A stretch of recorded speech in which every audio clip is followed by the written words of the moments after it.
အဲ့တော့ကဘာဦးကျမ်းကျွန်တော်22မှာကြည့်တဲ့အခါမှာအာဗြဟံဆိုတဲ့လူတစ်ယောက်ရှိပါတယ်အာဗြဟံဣသရေလလူမျိုးများရဲ့ဖခင်ဖြစ်တယ်နောက်တစ်ခုယုံကြည်ခြင်းရဲ့ဖခင်လည်းဖြစ်တယ်ဣသရေလလူမျိုးရဲ့ဖခင်လည်းဖြစ်တယ်နောက်တစ်ခုအသင်းတော်ဆိုတဲ့ယုံကြည်သူများရဲ့ဖခင်လည်းဖြစ်တယ်နှမျိုးရှိဆိုတော့သူကအသက်85လောက်ရှိပြီဒါပေမဲ့ကလေးတစ်ယောက်မှမရဘုရားကပြောတယ်မင်းရဲ့ဆွေမျိုးတိုင်းပြည်အိုးအိမ်မိဘအကုန်ထားခဲ့ပြီးတော့ထွက်လာခဲ့မင်းကကောင်းကြီးပေးမယ်ဆိုတော့အာဗြဟံကထွက်လာတယ်ဒါပေမဲ့သူ့ရဲ့အသက်85အသက်90ကျော်100နည်းအထိကလေးမရနော်ကလေးရမရဘူးကပောက်ကျန်စနစ်မှာဖျားခေါ်တယ်ကပောက်ကျန်15ရောက်တဲ့ခါမှာသူ့မိမကအကြံပေးတယ်ဟဲ့ငါယောက်ျားဘာပဲဖြစ်ငါတို့လည်းအိုနေပြီလေအသက်ကြီးနေပြီလေမဟုတ်ဘူးလားငါလည်းကလေးမွေးနိုင်မဲ့အရွယ်မဟုတ်တော့ဘူးဆိုတော့ဘာပဲဖြစ်ဖြစ်ငါမှကြွမလေးရှိတယ်သူနဲ့အိပ်ပါနော်ဘာဖြစ်ဖြစ်သူရတဲ့ကလေးလည်းငါကလေးပဲပေါ့နော်ဘာဖြစ်ဖြစ်ငါခွင့်ပြုတယ်ဆိုတော့အာဗြဟံကလည်းဖျားစကားနားမထောင်ဘဲနဲ့မယားစကားနားထောင်တော့ကြွမနဲ့အဲ့ဒီခါမှာကလေးတယောက်ထွက်လာတယ်ဘာလို့လဲဣဇဲနော်အဲ့ဒီခါမှာဣရှမေလဟုတ်ပြီဣရှမေလထွက်လာတယ်အဲ့တော့ကပောက်ကျန်20နဲ့တိတ်ရောက်တဲ့ခါမှာဖယားသခင်ကအဲ့ဒီကပောက်ကျန်21အခု20နဲ့မတိုင်ခင်မှာကပောက်ကျန်ခက်ကျန်21မှာကလေးဘယ်နှယောက်ရှိတယ်လဲအာဗြဟံမှာ2ယောက်ရှိတယ်သူကကျွန်းနေအများရှိတယ်ပစ္စည်းဥစ္စာအများရှိတယ်ချမ်းသာတယ်တော်တော်လေးကြွယ်ဝတယ်သူရဲ့စစ်တပ်တက်လို့ပဲဒါပေမဲ့သူ့မှာသားသမီးမရှိတယ်အဲ့ဒီခါမှာဖယားကိုတော့မှသူပြောတယ်ဖယားသခင်ကတော့မမေးတော့သူကိုတော့ကလေးလည်းပေးမပြောတော့အခုဒီလည်းကလေးမရသေးဘူးဘလို့ဖြစ်တာလဲတော့မပြောဘူးကိုတော့ဘာပဲဖြစ်ဖြစ်ကျွန်တော်မှာတဲ့ကျွန်တော်ရဲ့ကျွန်အရာစိတ်ချရတဲ့ပန္နာထင်းရှိတဲ့သူ့ကိုပဲကျွန်တော်ရဲ့အမွေခံနေရာမှာထားလိုက်ရမလားဖယားတို့သူအာနာတဲ့ပုံရှိတယ်ကွာကျန်စင်ကားမှာစင်ကားမဟုတ်ဘူး14လောက်မှာအဲ့ဒါနဲ့ဘုရားသခင်ကပြောလဲမဟုတ်ဘူးတဲ့မင်းရဲ့ကိုယ်ထဲကထွက်တဲ့သားကပဲမင်းအမွေခံဖြစ်ရမယ်ဟာအဲ့ဆိုတော့သူကတိတ်ပြီးတော့ဘုရားသခင်ကတိတော်ရှိပေမဲ့တိတ်ပြီးတော့မမျော်လင့်ရဲတော့အဲ့ဒီခါမှာဘုရားသခင်ကဲအိမ်ပြင်ကိုထွက်ဆန်းဆိုပြီးတော့မိုးကောင်းကင်ကိုမော့ကြည့်လိုက်ညဖြစ်မှာပေါ့အပေါ်မော့ကြည့်မင်းပါတွေ့ရတယ်ကျေရီတွေ့တယ်ရီတွက်နိုင်သလားဆိုတော့မရီတွက်နိုင်ဘူးဟုတ်ပြီဟိုးကပင်လေကိုကြည့်လိုက်ကန်းစားမှာဘာရှိလဲတဲရီရှိတယ်အေးအဲ့ဒါကိုမင်းရီတွက်လို့ရလားရီတွက်လို့မရဘူးအေးအဲ့ဒီမိုးကောင်းကင်ကျဲနဲ့သမုတ်တရားတဲလုံးမျိုးပဲမင်းရဲ့လူမျိုးဟာရီတွက်လို့မရအောင်ငါများပြည့်စီမယ်စိတ်မပူနဲ့ဆိုတော့သူလည်းစိတ်ချအောင်စိတ်ချပေမဲ့လေသူမိမစကားနားထောင်ကြတော့ဣရှမေလထွက်လာကပောက်ကျန်21မှာကလေး2ယောက်ရှိတယ်ကလေး2ယောက်ရှိတယ်ဒါပေမဲ့အဲ့ဒီအကြီးကောင်ကဆဲတယ်ရိုင်းတယ်အဲ့ဒီခါမှာဆဲတာရိုင်းတာကဘယ်သူနဲ့ဆိုင်မလဲအဖေနဲ့တော့မဆိုင်အမေနဲ့ဆိုင်ကွာအမေကအီဂျစ်တူဖြစ်တယ်အီဂျစ်အမျိုးသမီးအဲ့ဒါလည်းပဲသူတို့အစာခေါင်းပါလို့ရှောင်ပြေးနေရလာတာငါမိမနော်မင်းကိုငါမိမလို့မပြောနဲ့ပရင်ကမင်းကိုလိုချင်တော့ငါ့ကိုတတ်လိုက်မယ်ညီမလေးလို့ပြောဆိုတော့လိန်ခိုင်းတဲ့အတိုင်းသူ့မိမလည်းလိန်နဲ့အီဂျစ်ပြည်ပရင်ကလည်းဆိုအဲ့လိုနွေးနဲ့အဲ့ဒီကြော်မှရလာတယ်အဲ့ဒီခါကပောက်ကျန်21ရောက်လာတဲ့ခါမှာသူ့မိမကဟာမဖြစ်ဘူးဒီကောင်လေးကအရန်ဆက်တတ်တယ်ငါတို့နဲ့အတူတူငါတို့အိမ်သားနဲ့အမွေခံလို့မရဘူးသူ့ကိုမောင်းထုတ်လိုက်ပါဆိုတော့အာဗြဟံတို့တအားခက်တယ်ဒါပေမဲ့ဖခင်ကလည်းပြန်ပြောတယ်မင်းမိန်းမပြောတဲ့အတိုင်းနားထောင်ပါတဲ့အရင်တစ်ခေါက်လည်းနားထောင်တယ်အခုလည်းဆက်နားထောင်ပါအဲ့ဒါမှအာဗြဟံလည်းမတတ်နိုင်ဘူးနဲ့အစိုးကြီးထားတယ်နော်နဲ့ဆိုရင်ထောပြီးတော့သူ့သားနဲ့သူ့ရဲ့ဗာလဲကျော်မဟာကရကိုယူပြီးဟိုးတိုးကြီးထဲမှာတွားပို့ထားတယ်ရေပူးလေးပေးခဲ့တယ်မုံလေးထားပေးခဲ့တယ်မျက်စိမှိတ်ပြီးတော့သူလည်းမတတ်နိုင်ဘူးဖခင်လည်းပြောတယ်ဆိုတော့နော်ဒါကြောင့်ဖခင်စကားမှန်ရင်အာဗြဟံကနာကြည်ရပေမဲ့နားထောင်တော့ပို့လိုက်တော့ပို့ပြီးတော့ကပောက်ကျန်22ရောက်တဲ့ခါမှာသူ့မှာကလေးဘယ်နှယောက်ပဲရှိလဲတယောက်ပဲကြံတော့တယ်နော်ဆိုတော့ဒီကလေးတယောက်ထဲကိုပဲကြံတဲ့ကလေးကိုဘုရားသခင်ကပြောတယ်လဲဆိုတော့အပိုင်ငယ်တေဖတ်ကြအောင်ထိုးနောက်မှာဘုရားသခင်ဒီအာဗြဟံကိုစုံစမ်းခြင်းကအာဗြဟံကိုရောမရအာဗြဟံကကျွန်တော်ရှိပါ၏ဟုရှောက်လေဘာပြောလဲတင်းဒီအလွန်ချစ်တော်တယောက်ပြီးတော့သားကိုသားဣဇက်ကိုယူ၍မောရိပြည်သို့သွားလို့လိုက်ဆိုပြီးငါပြလက်တန်တော်တောင်းပေါ်မှာသူ့ကိုမီးရှို့ရည်ပြု၍ဆိုတော့ဟောတာမင်းရဲ့သားအကြီးဆုံးကိုငါ့ကိုမီးရှို့ပြီးတော့ပူဇော်ပါဘယ်လိုလုပ်မလဲရကိုတော့ဖျားကြောင်းမလားကျွန်တော်ဒီနေ့ကလည်းကျွန်တော်လောလောဆယ်နားတယ်ဘယ်လိုမလဲအလွန်ချစ်တဲ့သားတယ်နော် အလွန်ချစ်တဲ့သားတယောက်တည်သောသားအသက်ဘလောက်မှရတဲ့သားလေအသက်100ပြည့်မှရတဲ့သားအသက်ကြီးမှရတဲ့ကလေးဆိုတော့မိဘတွေကဘာလုပ်တယ်လဲတအားချစ်တယ်ဦးတုံနေအောင်ချစ်တယ်နော်ပါလေမနေ့ကကျွန်တော်ပြောမှာလက်အကျက်မွေးမီးမလောင်ဝက်မွေးမီးမလောင်မဟုတ်ဘူးတဲ့လက်မွေးဗာလဲလက်မွေးမီးမလောင်အချင်းမွေးမီးမလောင်အဲ့လိုချစ်ခံရတဲ့ကလေးဖြစ်တယ်အသက်ကြီးမှရတဲ့ကလေးဒါပေမဲ့ကျမ်းစာပြောရနော်အာဗြဟံကအယံချစ်တယ်တဲ့ဣဇက်ကလည်းလိန်နဲ့လိန်မာတာကိုသူကတိတော်နဲ့ရှင်တဲ့သားဖြစ်တယ်ဖယားသားဖြစ်တယ်ဖယားနဲ့ဆိုင်တဲ့ပုဂ္ဂိုလ်ဖြစ်တယ်လိန်မာတယ်ကျွန်တော်တို့သားသမီးတွေထဲမှာလိန်မာလေးလေးဘာလို့လေးလေးပဲလဲချစ်နေလေပဲနော်ပြောစကားနားထောင်လေးလေးပို့ပြီးတော့ချစ်တဲ့အရာလေးအဲ့ဒီလိုဆက်နွယ်မှုရှိတယ်အဲ့တော့ဘုရားသခင်ကတွားပါတယ်မင်းရှိုးပလိုက်ပါအာဗြဟံဘလူစင်းစားတော်ခက်မှာဒါပေမဲ့ဘာမှမပြောအာဗြဟံမနဲ့စောစောထားတယ်ကပောကျန်27မှာလည်းစောစောထားတယ်နော်ကပောကျန်22မှာလည်းစောစောထားတယ်ဒါတယောက်ကိုစွန့်ပစ်ဖို့ပြောတဲ့အချိန်မှာလည်းစောစောထားတယ်ဒါတယောက်ကိုမင်းရှိုးပါပြောရလည်းပါလေစောစောထားအကပောကျန်22ရောက်တဲ့ခါမှာအာဗြဟံရဲ့ယုံကြည်ခြင်းဟာလုံးဝတရားမှတရားအပြည့်အဝဖျားပေါ်မှာစိတ်ချတဲ့ယုံကြည်ခြင်းဖြစ်သွားတယ်ဟိုအရှိရနဲ့မတူတော့ရင့်ကျက်သွားပြီအဲ့ဒါခါမှာသူ့သားကိုခေါ်တယ်သူ့မရအောင်အကြောင်းကြားလားမကြားလားတော့မသိဘူးသူ့သားလေးကိုခေါ်တယ်ငယ်သား2ယောက်ခေါ်တယ်ထင်းနေချမ်းနဲ့မိပါပြီးတော့3ရက်လောက်ခရီးသွားတယ်နော်3ရက်ခရီးဆိုတော့ဘယ်နှမိုင်ရှိမလဲကျွန်တော်တရက်မှာကျွန်တော်မိုင်30လောက်ယောက်ျားလေးတွေရှောက်လို့ရတယ်မိုင်30မရောက်တယောက်နော်မိုင်30ဆို3ရက်ခီးဆိုတော့မိုင်ပေါင်းဘယ်လောက်လဲမိုင်ပေါင်း90ရှိမိုင်ပေါင်း90ခီးသွားတယ်နော်တာဝေးတယ်နော်ဒါချီချင်းခက်လေကားနဲ့ဆိုမိုင်ပေါင်း90ကဘာမှမဟုတ်ဆိုတော့တော်တော်ဝေးတဲ့ခီး3ရက်ရောက်တဲ့ခါမှာသူတို့ညှော်ကြည့်တဲ့ခါမှာအဲ့ဒီမော်ရီတောင်ကိုတွေ့တဲ့ခါမှာတွေ့ရငယ်သားမြောက်ကဲငါကျွန်ဘယ်လိုခေါ်မလဲတော့မသိပါဘူးနော်ကဲမင်းတို့ညောက်တင်မနေခဲ့ငါနဲ့ငါသားကတော့အဲ့ဒီတောင်မှာဘုရားကိုတွားကူးကွယ်မယ်အဲ့တော့တွားပြီးတော့ကိုးကွယ်ပြီးလို့ရှိရင်ငါတို့ပြန်လာမယ်လို့ပြောသွားတာ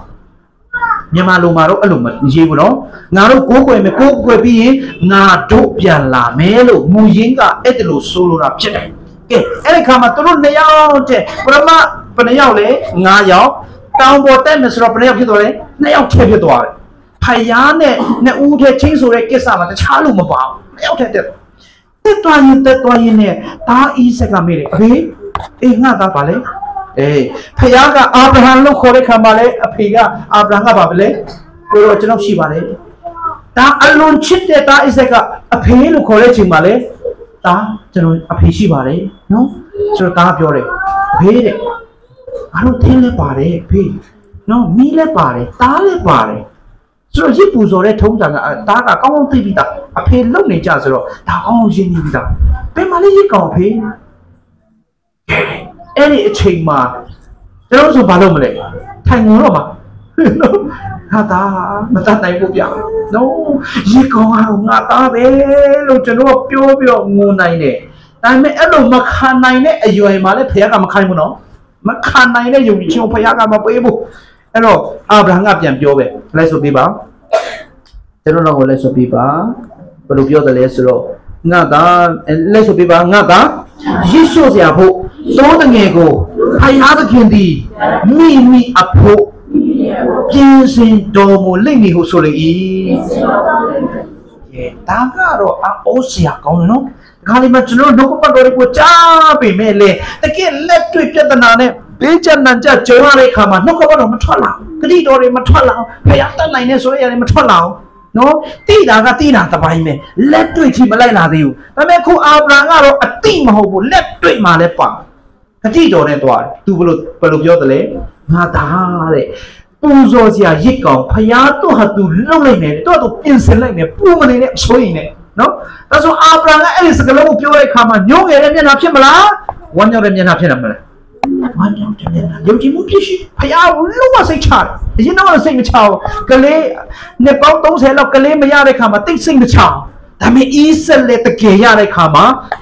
အာဗြဟံကလုံးဝစိတ်ချသွားတယ်ဒါကြောင့်ကျွန်တော်ယုံကြည်ခြင်းဆိုတာကတဖြည်းဖြည်းနဲ့တော့ဘာဖြစ်လာမလဲ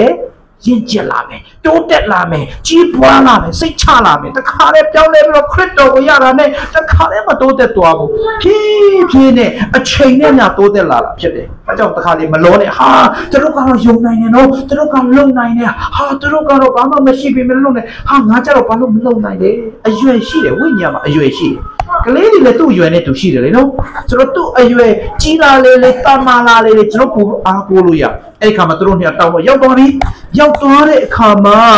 အာဗြဟံကပြောတယ်လေ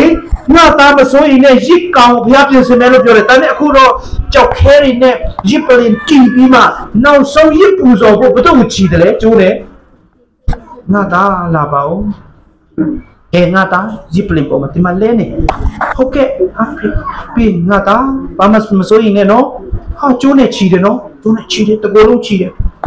ချီပြီးမျက်စိလည်းပါလဲအဲ့လိုဖြစ်လိမ့်မယ်နော်မျက်စိလည်းပိတ်လိုက်အဲ့ဒီချင်းဒီအိစက်ဘာပြောလဲဘာမှမပြောတော့အိစက်လည်းဘာမပြောဘူးအာဗြဟံလည်းနဲမှမဆိုရင်ဘူးအော်ဆရာကောဒါကြောင့်အဲ့ဒီအရွယ်ရောက်တဲ့အထိဘုရားသခင်ကကျွန်တော်ယုံကြည်ခြင်းကိုဘာဖြစ်စေခြင်းတလဲရှင်းတန်စေခြင်းနဲ့နုလေးမဖြစ်စေခြင်းနည်းနည်းထိတာနဲ့ပါလေခိုးတော့နည်းနည်းကြုံတာနဲ့ပါလေဘလို့ဖြစ်တာလဲဘုရားနည်းနည်းဖြစ်တာနဲ့မျက်ရည်ထွက်တာဘုရားမလို့ချင်ဘူးနော်တကယ်ကိုဝမ်းမြောက်ခြင်းနဲ့ညှိတဲ့ခြင်းနဲ့ယုံကြည်မှုနဲ့ပြည့်အာဗြဟံစိတ်ချခပ်တီးတီးပဲကောင်းလို့ချီပြီးတော့ဘာလို့တလဲပါလာတဲ့သားကိုတခါလဲဆွဲထုတ်ပြီးတော့တကယ်ထုံးမှာအာဗြဟံဟိုကိုရောကျွန်တော်သားလည်းထုတ်ပြီးတော့ကိုရောဘာမှမလုပ်သေးဘူးလားကျွန်တော်ဆိုအဲ့လိုအဖြစ်ဖူးတယ်မလားဖြစ်ဖူးတယ်နော်ဟာကိုရောတကူမလုပ်တော့ဘူးလားဟိုအချိန်နေမကောင်းတော့ဘူးလေနောက်ဆုံးအချိန်ဖြစ်နေတယ်တကူကိုရောလုံးအောင်လေအာဗြဟံကလုံးဝစိတ်ဖယားကိုလုံးဝစိတ်မပူတာစိတ်ချဒါတကယ်ထိုးတာနော်တကယ်ထိုးမှာတကယ်ချမှာတကယ်ထိုးလို့လုတ်တဲ့အချိန်မှာသူ့ရဲ့နှလုံးသားအကျွမ်းမဲ့ဆိုတဲ့အချိန်ရောက်တဲ့အချိန်မှာကောင်းကင်ကအတန်ထွက်တယ်တဲ့ဘာတန်ထွက်လဲဟေးအာဗြဟံအဲ့ဒီကလေးကိုလုံးဝမထီးနဲ့ဟာလေလုယာဘုရားရှင်ပုံကြည်ပါစေဖယားသခင်ကလူရဲ့အသက်ကိုပူဇော်ခံပြီးတော့ကိုးကွယ်ခြင်းကိုလိုချင်တဲ့ဘုရားမဟုတ်သူဖန်ဆင်းတဲ့ဝိညာဉ်တွေကိုဘုရားကပူဇော်ဖို့လုံးဝအလိုမရှိဆိုတော့အဲ့ဒီတုံငယ်ကိုလုံးဝမထီးနဲ့ဟိုမှာမင်းခံကြည့်လိုက်အဲ့မှာညှိနေတဲ့ကြုံညှိနေတဲ့တိုးကလေးဘာယူလာတဲ့ဒီဆက်ကိုလွတ်လိုက်အဲ့ဒီတိုးကိုပူဇော်လာအဲ့ဒီခါမှာသူ့သားလေးကပါလေအိုးသိချင်းတွေကပြန်ရှင်တိုးလေးကိုပူဇော်လိုက်တယ်ဆိုတော့အဲ့ဒီအဖြစ်အပျက်ကိုသိတဲ့ဣသရေလလူမျိုးတွေအစ်သူ့ရဲ့သားစဉ်မြေးဆက်အားလုံးကအပိုင်ငယ်73ရောက်တဲ့ခါမှာအပိုင်ငယ်14မှာလည်းဆိုပြီးပါထိုအရက်ကိုယေဟောဝါရည်ရည်ကိုအာဗြဟံသမုတ်လေ၏ထိုတို့နဲ့အညီတောင်ပေါ်မှာထာဝရဘုရားပြင်ဆင်တော်မူမည်ဟုယနေ့တိုင်အောင်ဆိုလို့ရှိအဲ့ဆိုယနေ့တိုင်အောင်ဆိုတာကဘယ်နေ့ဖြစ်မလဲတိနာတောင်မှာမောရှေကနှုတ်ကပတ်တော်ခံယူပြီးတော့ကပ္ပဦးကျမ်းရေးနေတဲ့အချိန်မှာနှစ်ပေါင်းဘယ်လောက်မှာပဲနှစ်ပေါင်း1400ဆိုတော့ဒီအဖြစ်ဖြစ်တဲ့နှစ်ပေါင်း5600 900ပြီးမှဒီအကြောင်းကိုရေးတာဒါဆိုဣသရေလလူမျိုးတွေကသူတို့အမြဲတမ်းဘယ်လိုယုံကြည်လို့ရှိတယ်လဲတောင်ပေါ်မှာဘုရားသခင်ပြင်ဆင်မယ်โอเคကဲဒါဆိုရင်ကျွန်တော်တို့ရောအဲ့ဒီလိုမျိုးကျွန်တော်ရဲ့ဘဝအထဲမှာဘုရားသခင်ပြင်ဆင်တယ်ဘုရားသခင်ထောက်ပံ့တယ်ဘုရားသခင်အောစရာကောင်းမှန်စားတယ်ဆိုရကိုမိတ်ဆွေနဲ့ကျွန်တော်မြင်ချင်သလားခံစားချင်သလားခံစားချင်ဒါဆိုရင်ပါနဲ့ထောက်ပံ့တယ်လေပါကြောင့်ထောက်ပံ့တယ်လေ why အဲ့ဒါကအရေးကြီးဆုံးပဲဘာကြောင့်အာဗြဟံကိုအောစရာကောင်းတဲ့ဒီလိုမျိုးထောက်ပံ့မှုကိုခံစားစီတယ်လေအဲ့ဒါကိုအထူးပြုပြီးတော့ကျွန်တော်လေဒါဆိုကျွန်တော်တို့ဘာလုပ်ရမလဲအဲ့ဒီထောက်ပံ့ခြင်းကိုကျွန်တော်လည်းလုပ်ချင်တယ်ကျွန်တော်ဘယ်လိုလုပ်ရမလဲဆိုတာသိပါတယ်ကဲနံပါတ်1အနေနဲ့ကြည့်တဲ့အခါမှာဖယားသခင်ဟာပြင်ဆင်ထောက်ပံ့သောဖယားဖြစ်ကြောင်းထင်ရှားလာဖို့ရအတွက်ဘာလုပ်လို့ရှိတယ်လဲဘာလုပ်လို့ရှိတယ်လဲစုံစမ်းစစ်ဆေးလို့ရှိတယ်ဒါပေမဲ့ကျွန်တော်ဖယားကစုံစမ်းစစ်ဆေးတဲ့အခါမှာကျွန်တော်ဘလို့တုံ့ပြန်တတ်တယ်ဝဲနေမယ်ကြည်ခွဲမယ်ကမ္ဘာဥစ္စာ27မှာကလေး2ယောက်ရှိကနေပြီးတော့တူးတဲကြတယ်ဒါပေမဲ့အဲ့ဒီတူးဒီတော့ဒါအိဆက်ကိုအာဗြဟံကသိချစ်တယ်ချစ်တာကောင်းလားကောင်းတယ်ကျွန်တော်သားသမီးတွေကိုချစ်တာကောင်းလားကောင်းတယ်အလုံးချစ်တာကောင်းလားကောင်းတယ်ဒါ ဒါကြောင့်ကျွန်တော်ဝေထားတဲ့ကားတွေကျွန်တော်ပစ္စည်းတွေဖုန်းတွေကိုတကယ်ကယူဆိုင်ပြီးတော့တေချာကယူဆိုင်တာကောင်းလားတမိုးထားတာကောင်းလားကောင်းတယ်ပါမှန်နေရဖြစ်တယ်ချစ်တာလည်းမမှားပါဘူးကျွန်တော်သားသမီးတွေအလွန်ချစ်တယ်ဒါပေမဲ့ဖယားထက်တော့ကိုမချစ်ဘူးအဲ့ဒါတော့အရေးကြီးတယ်အဲ့တော့အခုချိန်မှာဖယားကလေ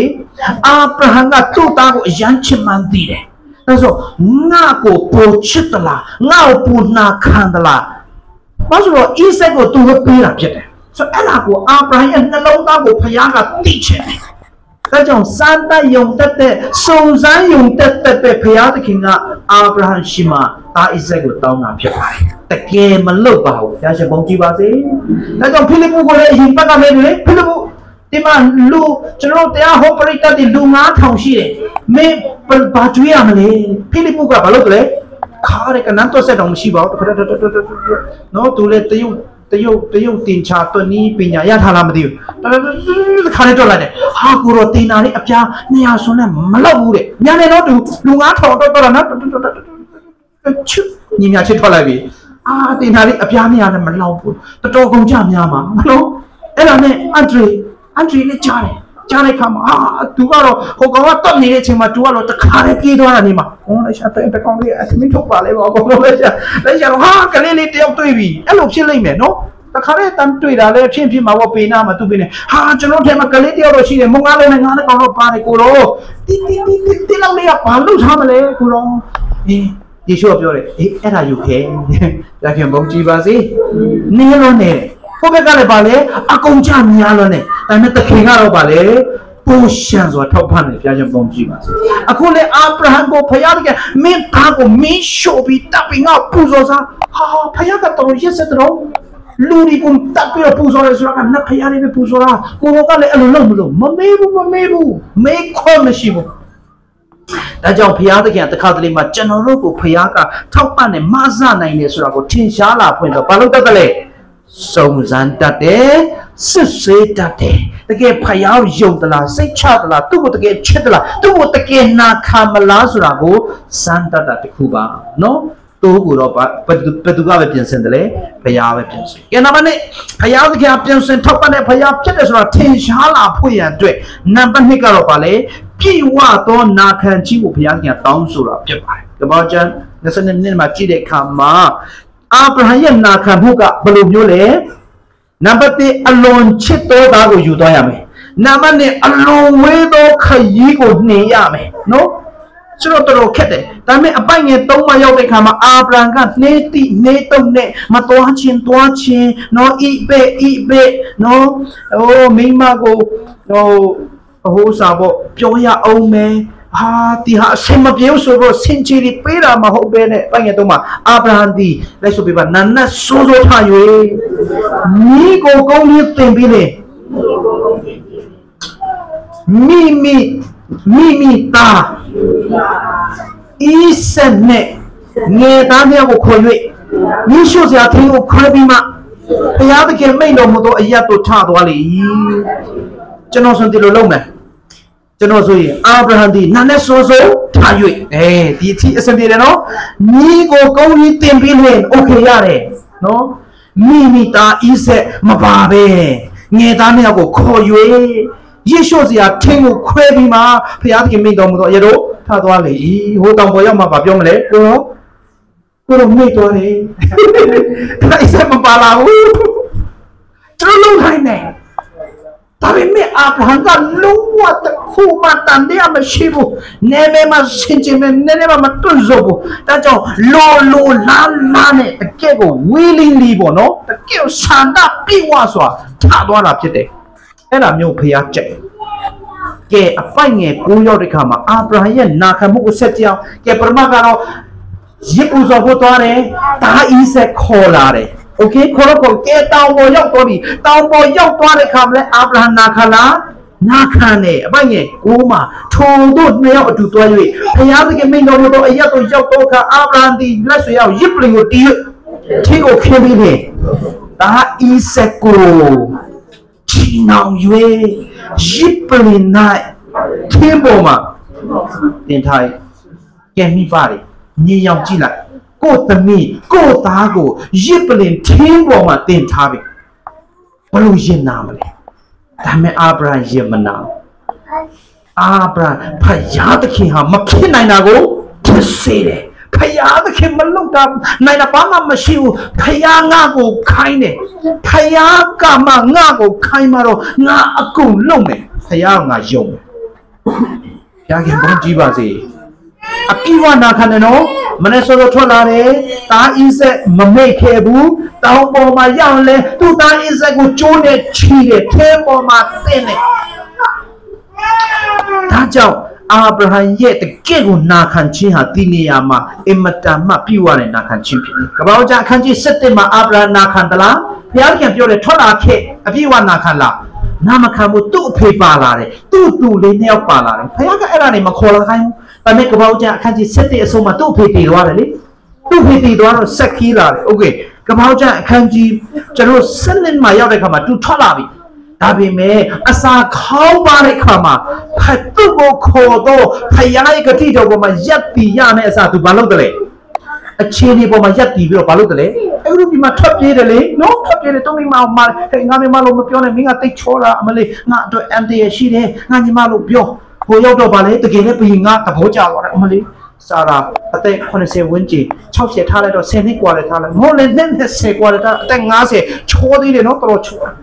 နောက်ဆုံးဘုရင်ကနန်းတော်ထိခေါ်သွားတယ်သူမိမဆာရာအာဗြဟံကသူ့ကိုအရန်ချစ်တာနော်သူ့ကိုအရန်ချစ်တာသူ့တရားမှာအရန်ကြောက်တာသူမိမသူများနန်းတော်ထဲမှာသူများမရဖြစ်သွားမှာသူမကြောက်ဘူးဒါပေမဲ့သူမိမကငါစိတ်နာတယ်လို့ပြောလားဟုတ်ပြောဘူးနော်မပြောဘူးဒါလည်းပြေသွားတဲ့နာခံချင်တယ်ကျွန်တော်တို့ဆိုဘာလုပ်မလဲကဲတရားအမျိုးသမီးတွေအဲ့လိုဆိုဘာပြောမလဲမသိဘူးနော်ဒီပေါ်တော့မသက်ခိုင်းတော့ဘူးထင်တယ်အဲ့ဒီယောက်ျားကိုဒါပေမဲ့စာရာနန်းတော်ထဲရောက်သွားပါပြီဒါပေမဲ့ဖယားကပဲပါလေဟေးမင်းမလုံးနဲ့အာဗြဟံလိန်ပေမဲ့လေသူ့ရဲ့မပြည့်စုံခြင်းတဲ့ကဖယားကပြန်ဖေးမာတယ်အဲ့တော့သူ့ရဲ့နာဂမှုကအပြည့်ဝမဟုတ်ပြီးတဲ့အခါမှာသူ့ရဲ့ဂျုံမအားဖြင့်ဣရှမေလရချင်းဟာလည်းပြည့်ဝတဲ့နာခံခြင်းတော့မဟုတ်ဒါပေမဲ့ကမ္ဘာကျမ်းခန်းခြင်း22ရောက်သွားတဲ့အခါမှာစုံစမ်းခြင်းတွေအမျိုးမျိုးတွေ့ကြုံလာတဲ့အခါမှာတော့သူ့ရဲ့နာခံခြင်းကလုံးဝပြည့်တယ်လည်းဆိုပြပါပြည့်ဝတော့နာခံခြင်းကပြည့်ဝသောနာခံမှုကိုတိုးပွားစေသည်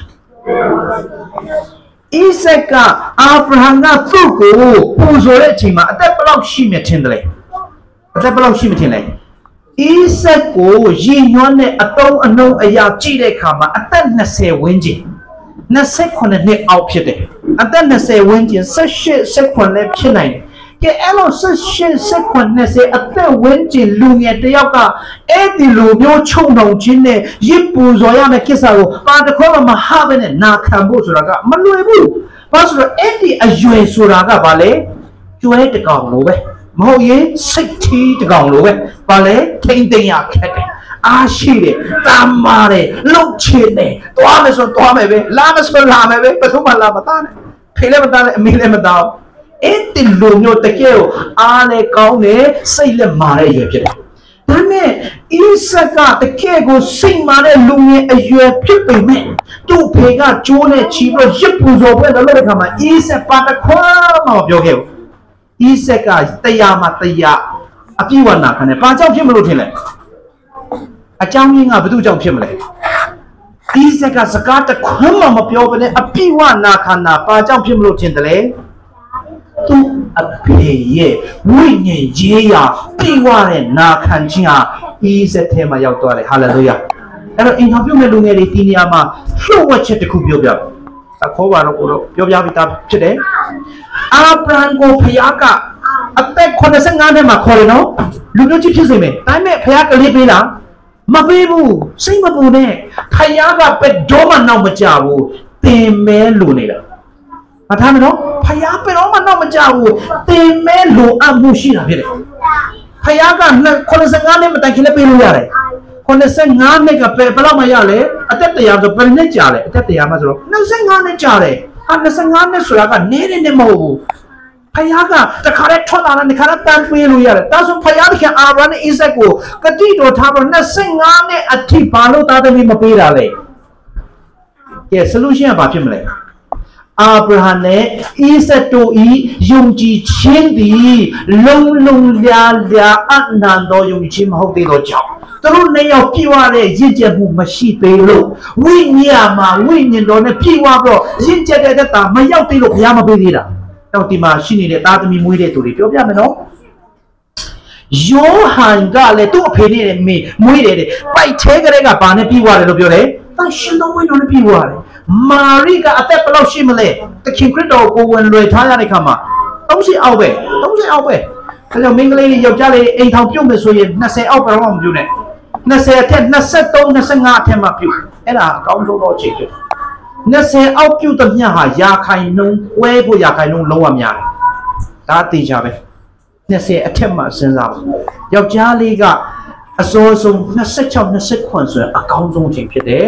30နဲ့30ကျော်နော်30ကျော်ဒါရင့်ကျက်တဲ့ရွယ်ဖြစ်တယ်ဒါစိတ်ပိုင်းဆိုင်ရာဝိညာဉ်ပိုင်းဆိုင်ရာနောက်တစ်ခုရှိကဲမာရိက20အောက်ဖြစ်တယ်ဒါပေမဲ့မာရိကအသက်အရွယ်ငယ်တဲ့မိန်းကလေးဖြစ်ပေနဲ့ဘာနဲ့ပြေဝတယ်လဲဝိညာဉ်မှာရှင်းကျက်တဲ့နော်ဝိညာဉ်တော်နဲ့ပြေဝတယ်ဒါကြောင့်ဖယားသခင်ကအာဗြဟံနဲ့ဣဇက်ကိုအသက်တရားမတိုင်ခင်မှာသားသမီးပေးလိုက်ဘာဖြစ်မလဲသူတို့လိုမျိုးစာတိလူတွေထွားလာမှာဒါကြောင့်ဖယားကမပေးသေးဘူးနော်ဣရှမေလကအသက်ဘယ်လောက်မှရမလဲဣရှမေလကအသက်60မတိုင်ခင်မှရတာဒါပေမဲ့အဲ့ဒီဣရှမေလကဘာလို့တက်တယ်လို့ပြောလဲရှေ့တက်တယ်အဲ့ဒါနဲ့စာအမလီရှေ့တက်တယ်မဖြစ်ဘူးငါတို့အိမ်မသားလို့မဖြစ်ဘူးသူမောင်းထုတ်လိုက်အဲ့လိုဆုံးဖြတ်ရတော့နော်သူတို့နှစ်ယောက်ရဲ့မရင်ချက်ချင်းကဘယ်မှာကူးသွားတယ်လဲနော်အဲ့ဒါကဘယ်သူနဲ့လဲဆိုင်လဲဆိုတော့ဣရှမေလရဲ့အမေကိုဘယ်သူကညှင်းဆဲတယ်လို့ပြောလဲစာရလည်းဖျားသမီးပဲနော်ဒါပေမဲ့သူလည်းဘာလို့တက်တယ်လဲညှင်းဆဲတတ်တာဟာဆဲတယ်ဟောနော်ဘာလို့လဲသူ့ကျော်မကပိုဝရောတဲ့ခါမှာသူ့ခင်သူ့တခင်မသားသမီးမရဘူးဆိုတာသိတဲ့ခါမှာဘာလို့လဲဒီမှာထင်မဲ့ပြုတယ်အလကားကောင်မလေအဖွားကြီးတဲ့ဘာမှတုံးစားမရအဲ့လိုဖြစ်မှာသူမခံနိုင်ငါကျော်မပဲဆိုတော့သူလည်းဘာလဲလုံးချင်တယ်လို့လုပ်တာဒါကြောင့်ကလေးကိုဝင်ရတဲ့ချိန်မှာတခင်မရဲ့ညှင်းဆဲရပြောဆိုရအားလုံးကဒီမှာမျိုးစိဖြစ်သွားတယ်ကလေးမှမျိုးစိဖြစ်သွားတယ်ဒါကြောင့်ကျွန်တော်ကိုဝင်ရတဲ့မိဘတွေကျွန်တော်ကြားတဲ့အရာကျွန်တော်နားထောင်တဲ့အရာကျွန်တော်မြင်တဲ့အရာကျွန်တော်နားထောင်တဲ့အရာတိတ်အရေးကြီးတယ်ကိုဝင်ကလာမှသင်နားထောင်တဲ့အရာကြိုက်တဲ့အရာအားလုံးကဘယ်သူရှိမှပြေဝပါမလဲကလေးမှပါနောက်ပိုင်းမှဒီအရာတွေကျွန်တော်ကကျမ်းစာလေ့လာရင်းနဲ့သိလာမဟုတ်လားဒါကြောင့်အိမ်ထောင်ပြုမယ်အပြိုတွေလူပြိုတွေပြင်ဆင်ထားပါနော်ပြင်ဆင်ပါယောသနဲ့မာရိကဲ့သို့ပြင်ဆင်ပါတရေယုံကြည်ခြင်းကိုပြင်ဆင်ပါနာခံမှုကိုပြင်ဆင်ပါနှုတ်ကပတော်နဲ့မွေးတော်ခြင်းကိုပြင်ဆင်ပါဒါကြောင့်အသက်တရားရောက်တဲ့အချိန်မှာပဲအာဗြဟံပါလေအတွေ့အကြုံမျိုးကျူပြီးတော့ဝိညာဉ်မှာကျိုးပဲ့တာရင့်ကျက်သွားတာအဲ့တော့မှဖခင်ကလေးပေးတာအသက်တရားမှာဣဆေယောစာရာယောဝိညာဉ်မှာတကယ့်ကိုရင့်ကျက်တဲ့အရွယ်ရောက်တဲ့ခါမှာဖခင်ကဣဆေကိုပေးတဲ့ခါမှာဣဆေမွေးလာတဲ့ဣဆေဟာပါနဲ့ပြည့်ဝတယ်လေဖခင်သဘောနဲ့ပြနာခံမှုအပြည့်ဝရှိဒါကြောင့်အဖေကဣဆက်ကိုကျိုးနဲ့တုပ်ပြီးတော့ရစ်ပလင်ပေါ်မှာတပ်ဖွင့်တော့လှုပ်ရင်တော့မှဘာမှမတုံမလှုပ်ဘာမှမခံပြောဘူးဆိုတာဘာလို့ကြောင့်လဲအာဗြဟံရဲ့နာခံခြင်းအပြည့်နဲ့ဖခင်ပြောတယ်ဆိုရင်တခုမှမငြင်းပဲနဲ့ဖခင်စကားတိုင်းအသက်ရှင်တဲ့သူ့ရဲ့လက်ကဣဆက်ရဲ့နှလုံးသားအသက်ကတခုလုံးကိုချုပ်ကင်ထားတယ်ဒါကြောင့်ဣဆက်ကစိတ်ချတယ်အာဗြဟံကဖယားကိုစိတ်ချတယ်လို့ဣဆက်ကဘယ်သူစိတ်ချလဲသူ့ဖေစိတ်ချတယ်သူ့ဖေလုံးတစ်မျှအားလုံးငါအတွက်ကောင်းတယ်တပတ်လုံးမှာအဖေရဲ့သူ့ပေါ်မှာပြုစုတဲ့အရာတွေကြောင့်မလို့ဒီလိုကာလရောက်တဲ့ခါမှာလုံးဝရှင်းဒါကြောင့်တော့ကျွန်တော်မိပါတယ်မလွယ်ဘူးမိပါတယ်ကျွန်တော်သားသမီးတွေကိုဆက်ဆံတဲ့အရာပြုမှုတဲ့အရာအားလုံးဟာအဲ့ဒီလိုမျိုးအထိရောက်လာတယ်နော်ဒါကြောင့်တကယ်တရားမတရားပြည့်ဝတဲ့နာခံမှုရှိတဲ့အာဗြဟံကပြည့်ဝတဲ့နာခံမှုရှိတဲ့ဣဆက်ကိုရတယ်ဆိုတော့ကျွန်တော်တွေ့ရပါတယ်။ကဲနောက်တစ်ခုဖယားသခင်ဟာပြင်ဆင်ထောက်ပံ့တဲ့ဖယားဖြစ်တယ်ဆိုတော့ထင်ရှားလာဖို့အတွက်နံပါတ်3ဘာလို့အပ်တယ်လဲပြည့်ဝသောယုံကြည်မှုကိုဖယားသခင်မြင်တွေ့ချင်တာဖြစ်ပါတယ်။အဲ့တော့အာဗြဟံကသူ့သားလေးကိုခေါ်သွားတယ်။ခုနပြောလို့ပါလဲသားဣဆက်ပါကလားပါတယ်မကြံခဲ့ဘူးထင်းလဲပါတယ်မီးလဲပါတယ်ဒါပေမဲ့ရစ်ကောင်မပါဘူးသူ့သားကမေးတယ်အဖေရစ်ကောင်ဘယ်မှာလဲပိုင်ငယ် ရှင်းမှာကျွန်တော်နောက်ကိုတူတူကလိုက်ဆိုပေးပါပိုင်ငယ်ရှင်းမှာလိုက်ဆိုပေးပါအာဗြဟံအပိုင်ငယ်20ခုနှစ်ကနေဖတ်လိုက်မယ်တွားကြစဉ်တွင်ဣစက်တီအဖအာဗြဟံကိုအဖဟုခေါ်လေငါသားငါရှိ၏ဟုအာဗြဟံထူလေ၏ဣစက်ကလည်းမိပါ၏ချင်းလည်းပါ၏ယေရှုဆရာတိုးတငယ်အပင်မရှိတနည်းဟုမင်းနဲ့လိုက်ဆိုပေးပါအာဗြဟံကငါသားယေရှုဆရာဖို့တိုးတငယ်ကိုဖယားသခင်သည်မိမိဖို့ပြင်ဆင်တော်မူလိမ့်မည်ကဲကျွန်တော်ပုံစံ2မျိုးပြောပြမယ်နော်အာဗြဟံပြောတယ်ပြီအေးငါသားဘာဖြစ်ဖြစ်မနေ့ကဘာဖြစ်ဆိုတဲ့စကားလုံးကျွန်တော်ဆွေးနွေးကြနော်အေးဘာဖြစ်ဘုရားသခင်အေးပြင်ဆင်ပါတော့ငါသားအဲ့ဒီလိုပြောမလားတာမမဟုတ်ငါသားဘုရားသခင်ဒီမိမိဖို့မိမိပြင်ဆင်မယ်လို့ confident အပြည့်နဲ့ပြောမလား confident မရှိပဲပြောမလားယုံကြည်မှုအပြည့်နဲ့ပြောမယ်အဲ့ဒီစကားကိုဣဇက်ကလုံးဝစိတ်ချဒါကြောင့်မိဘပြောတဲ့စကားပုံစံရှိတယ်နော်ပြောတိပြောဖတ်ပြောတဲ့စကားနဲ့တိကျတဲ့ယုံကြည်မှုအပြည့်နဲ့ပြောတဲ့ဟာမတူဘူးခါလေကျွန်တော်လည်းပဲစကားပြောရမယ်လေပါလေမကြီးမရမသေးမချကျွန်တော်ပြောတဲ့အရာနဲ့အတိအကျသေချာပြောတဲ့အရာကတက်ရောက်မှုမတူဘူးဆိုအာဗြဟံကသူ့သားမိတဲ့ရစ်ကောင်ပဲမလဲဒါနဲ့အာဗြဟံကဘာပြောတယ်လဲဖယားသခင်ပြင်ဆင်မယ်ငါကမဘူးနဲ့ဒါကြောင့်အာဗြဟံကိုကျွန်တော်ကြည့်တဲ့အခါမှာသူ့ရဲ့အဖြစ်ပြက်တစ်ခုလုံးမှာသားကိုယူတယ်သူ့သားကိုရွယ်တယ်သားကိုတတ်ဖွင့်အတွက်ကျိုးနဲ့စီးပြီးရစ်ပလင်မှာအရာအားလုံးကြည့်တဲ့အခါမှာအာဗြဟံဘသူ့ကိုအပြည့်အဝယုံကြည်တယ်လေဖယားသခင်ကိုလုံးဝစိတ်ချတယ်ဣဇက်ကိုပေးတဲ့ဖယားကပြန်ယူခြင်းနဲ့ဆိုရင်လေယူပါစေပေါ့ကဲကျွန်တော်ဟေပြဲဩဝါဒစာမှာကျွန်တော်ဟေပြဲဩဝါဒစာမှာကြည့်တဲ့အခါမှာဒီလိုတွေ့ရတယ်ကျွန်တော်တို့ကအတူတူကလည်းဆိုပြပါအာဗြဟံကဒီဣဇက်ကိုပူဇော်တဲ့အခါမှာဘလို့စိတ်ထဲမှာဘလို့ရှိတယ်လေအာဗြဟံဒီစုံစမ်းတော်မူခြင်းကိုခံရတော့အခါယုံကြည်ခြင်းအဖြစ်ဣဇက်ကိုပူဇော်လေ၏လက်ဆိုပြရအောင်ဣဇက်၌သာတင်၏အမျိုးတည်လိမ့်မည်ဟုသောဇာတိတော်မှစ၍ကတိတော်များကိုခံရတော်သူသည်မိမိ၌တယောက်တည်တော်ထိုသားကိုပူဇော်၏ထိုတို့ပူဇော်သောအခါတေချင်းမှထားမြောက်စေခြင်းဟာဖယားသခင်အနိုင်တော်မူသည်ကိုသူသည်အောက်လေ၏ထိုသားကိုပုံစကားအဖြစ်တေချင်းတဲ့ကရ၏ဤဆက်တီလေယုံကြည်ခြင်းအဖြစ်အနာဂတ်ရတာโอเคကဲအာဗြဟံကသူ့သားကိုပူဇော်တဲ့ကမှာဘယ်လိုယုံကြည်မှုရှိသေးတယ်ဘုရားသခင်ပြင်ဆင်မယ်လို့ယုံကြည်တယ်နောက်တစ်ချက်သူယုံတဲ့အရာရှိတယ်ဘာယုံတယ်လဲတေယာကနေဘုရားကပြန်ရှင်ခိုင်းနိုင်တယ်သူ့သားကတော့မရှုံချင်ဘူးနော်ရှုံချင်ဒါပေမဲ့သူ့ရဲ့အတွေးခေါ်ကြတော့ဘယ်လိုယုံလဲတေတော့ရင်တော့မှဘုရားပြန်ရှင်လို့ရတယ်ဘာဖြစ်ဘုရားကပူဇော်ဖို့လို့ဆိုတော့ငါပူဇော်မယ်ဘာဆိုတော့အတိကအကြောင်းအရာပါလေဖျားကိုလုံးဝအပြည့်ဝစိတ်ချတဲ့ယုံကြည်โอเคကဲဒါဆိုရင်ဒီအကြောင်းအရာကအတိကဘာကိုဆိုလိုနေတယ်လဲအာဗြဟံကိုဖျားကသူ့ရဲ့တယောက်သေးသောသားအလွန်ချစ်တဲ့သားကိုပူဇော်ခိုင်းတယ်ကဲဒီအဖြစ်ပြက်ကိုကျွန်တော်ကြည့်လိုက်တဲ့အခါမှာပေါင်းမြင်ရတယ်ဖျားရဲ့ပြင်ဆင်တဲ့ဖျားထောက်ပံ့တဲ့ပါကိုမြင်ရတယ်ဖတ်ကြည့်အောင်ဣစေအပူဇော်ခြင်းသည်လူသားအားလုံးအတွက်ဖယားသခင်ဤပြင်ဆင်မှုကိုအထူးပုံဖော်ထားတာဖြစ်ပါတယ်အဲ့တော့ကိုယ့်ကိုရေးရမှာဖြစ်ပါတယ်အဲ့တော့ဒီဖက်မှာဣဇက်ဒီဖက်မှာယေရှုခရစ်တော်အဲ့တော့ဣဇက်ကိုဖယားကတောင်းပြီးတော့တောင်းပေါ်မှာရစ်မီးရှို့ပြီးပူဇော်ခိုင်းခြင်းသည်ဘယ်သူ့ကိုအတိအကျပုံဖော်တယ်လဲယေရှုခရစ်တော်ကိုခမဲတော်ကဆေလွတ်ပြီးကျွန်တော်အဖြစ်သားများအားလုံးရဲ့အဖြစ်စင်ခြင်းတွေကလွတ်ဖို့ရအတွက်သားတော်ခရစ်တော်ကိုလောကမှာဆေလွတ်ခြင်းကိုကျွန်တော်နားလည်ဖို့အတွက်အတိအကျပုံဖော်တာဖြစ်ပါတယ်။ဒါဆိုဒီဖက်မှာဣဇက်ရှိမယ်ဒီဖက်မှာယေရှုခရစ်တော်ဘာရီတူတယ်လဲတစ်ချက်လောက်ကိုယ့်ကိုရေးပေးပါ။ညနာမသိနေနဲ့ဣဇက်ဟာအာဗြဟံရဲ့ဘယ်လိုကလေးမျိုးလဲတူတီတော်သားဖြစ်ပါတယ်။ကျေယောဟန်အခန်းကြီး3ပိုင်းငယ်16အားလုံးလိုက်ဆိုပေးပါ။ယောဟန်အခန်းကြီး3ပိုင်းငယ်16အားလုံးလိုက်ဆိုပေးပါ။ဖယားသခင်ဤသားတော်ကိုယုံကြည်တော်သူအပေါင်းတို့သည်ပျက်စီးခြင်းတို့မရောက်ထာဝရအသက်ကိုရစေခြင်းဟာဖယားသခင်သည်မိမိ၌တပါးတည်တော်သားတော်ကို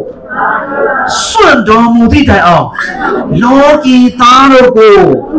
七着目的。现在说以色列培养的看也，以色列阿布拉罕也罢嘞，但无的都打撇吧。但是耶稣克里斯多的不容易嘞，看没有培养的看来，但巴的都打了，打嘞，不如打嘞，啊，出去了这个龙巴了嘞，但要特别是，那得要么西部。နောက်တစ်ယောက်လည်းမထွက်နိုင်ဘူးနောက်တစ်ယောက်လည်းမပေါ်လာနိုင်ဘူးနောက်တစ်ယောက်လုံးဝမရှိနိုင်ဘူးဒါပဲရှိတယ်တစ်ယောက်ပဲအဲကြောင့်အဲ့ဒီအပိုင်ငယ်16မှာဆက်ဖတ်တဲ့အခါမှာလောကီသားတို့ကိုအပြစ်စီရင်ခြင်းကဘုရားသခင်သားတော်ကိုစေလွတ်တာမဟုတ်ဘူးတဲ့လောကီသားတော်ကိုကိုတော်အားဖြင့်ကယ်တင်ခြင်းတို့ရောက်စေမည်အကြောင်းစေလွတ်တော်မူ၏သားတော်ကိုယုံကြည်တော်သူသည်အပြစ်စီရင်ခြင်းကိုမခံရလိုက်ဆိုပြအောင်အရန်ကြောက်ကြကောင်းမယုံကြည်တော်သူမူကဘုရားသခင်ကတပါးသည်တော်သားတော်ကိုမယုံကြည်သောကြောင့်ယခုပင်ပြစ်စီခြင်းခံရ但是由于钱也下拉低，他让啊在他让落去，但是没用钱也收着的，他也不多大喏，没用几多都冇个，代表嘞，他也得钱来，他把的多呢，打了个没用的都讲要苦的就是情况，但是他也得钱嘞，样式多嘞。Kebalu ta long apje sinjing ana lupo phayata phit nai bu apje ngye ka ne lup phwin twe tu ye ta ko lup pi ro ta ro ko lwa ka lai ma ye set set tu ko tai tai ya la no tu yi le aya nya amya shi le no okay ba le tayaw te do ta ta so Yesu Christ ဟာba le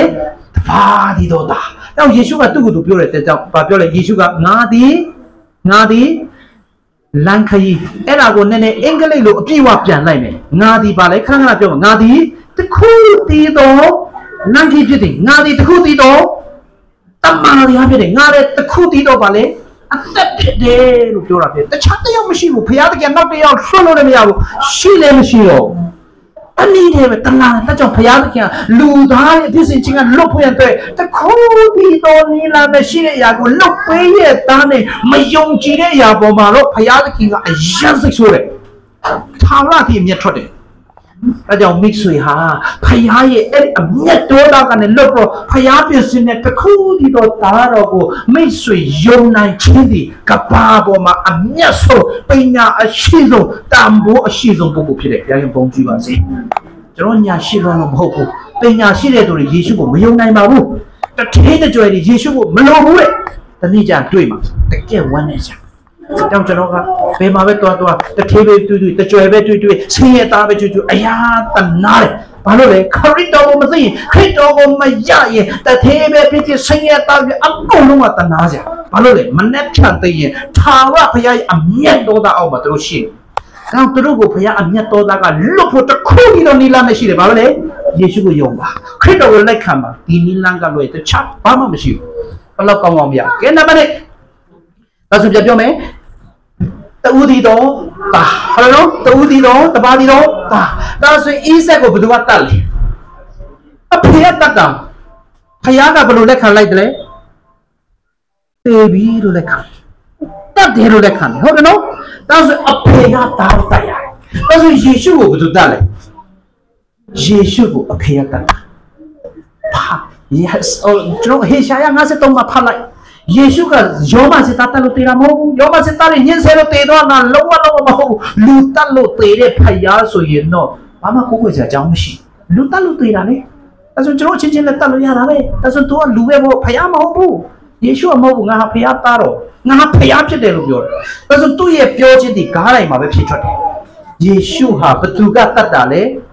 ခမဲတော်ကတတ်တယ်ဒါကြောင့်ဟေရှာ53မှာကြည့်ခမဲတော်ဖယားသခင်ဒီသူ့ကိုနာစေခြင်းကအလိုရှိရလက်ဆက်တော်မူ၏ယေရှုခရစ်ကိုတကယ်ရဆက်နာကျင်စွာညံ့ရည်နဲ့မလုံချင်ပေမဲ့နှိပ်စက်ရတာအဖခမဲတော်ဒါကြောင့်ကားတိုင်းမှာနောက်ဆုံးအသက်မထွက်ခင်မှာခမဲတော်ကမျက်နှာဆွဲလိုက်တယ်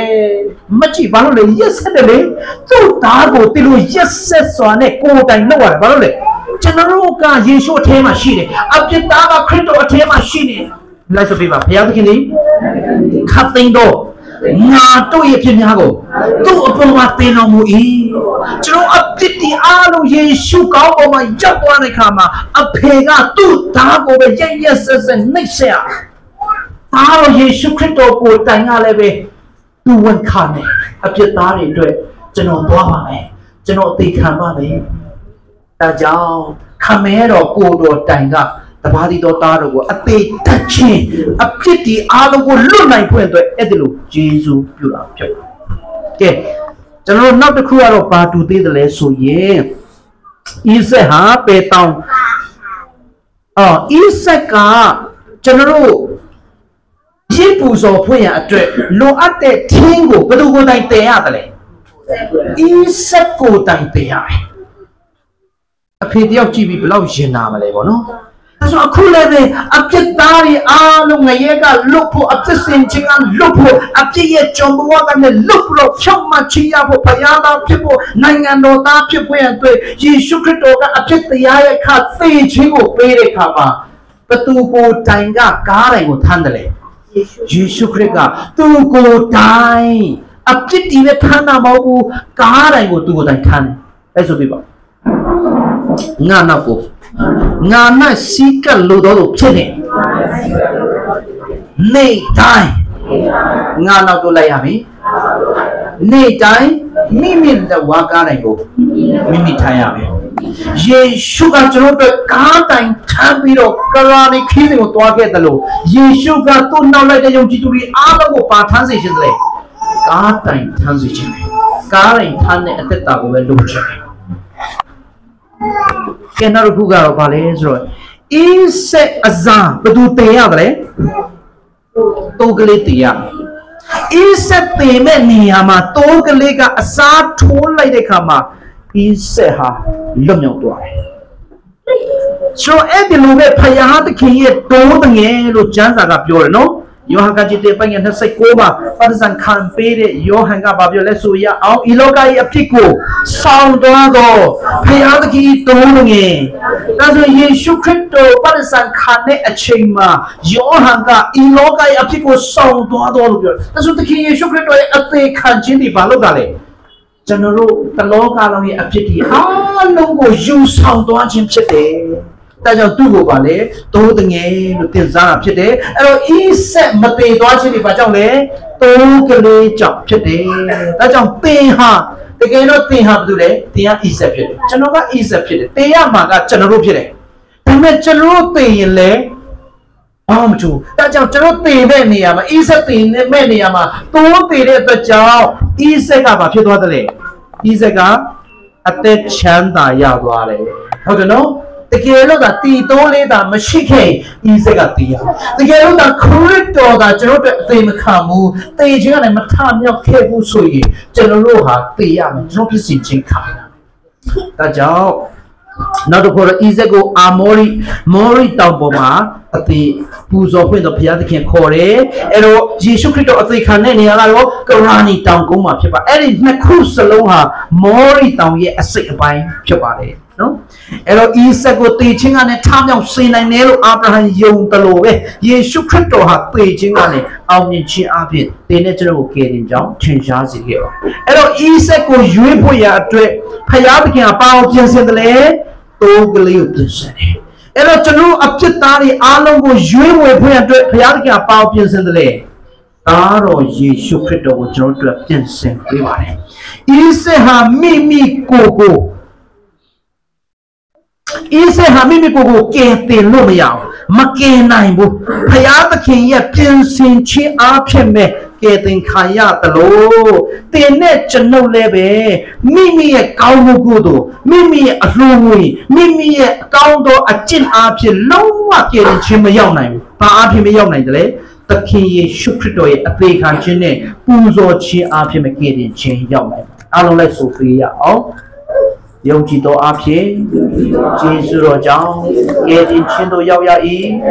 မိမိအလိုလျောက်ရောက်ပြီးမဟုတ်ဖယားသခင်တနာတော်မူရာဖြစ်သည်ကိုကုသိုလ်ကြောင့်ကယ်တင်တော်မူခြင်းတို့ရောက်ပြီးမဟုတ်တို့ဖြစ်၍အဘယ်သူမျှဝါကြွားစရာအခွင့်မရှိ ကျွန်တော်တင်းတော်ထဲမှာယုံကြည်သူအတိုင်းဝိုင်းထဲမှာတသေးလေးရှိတယ်စင်ရသားလည်းရှိတယ်ပညာတတ်လည်းရှိတယ်ပညာမဲ့လည်းရှိတယ်ကောင်းတဲ့သူလည်းရှိတယ်မကောင်းတဲ့သူလည်းရှိတယ်ဒါပေမဲ့ကျွန်တော်အတင်းတော်ထဲမှာတယောက်နဲ့တယောက်ခွဲခြားဆက်ဆံတာမျိုးမတွေ့ရဘူးဘာကြောင့်လဲအားလုံးရဲ့တန်ဖိုးဟာတူတယ်အားလုံးရဲ့ရွေးနှုတ်ခြင်းဟာတူပဲ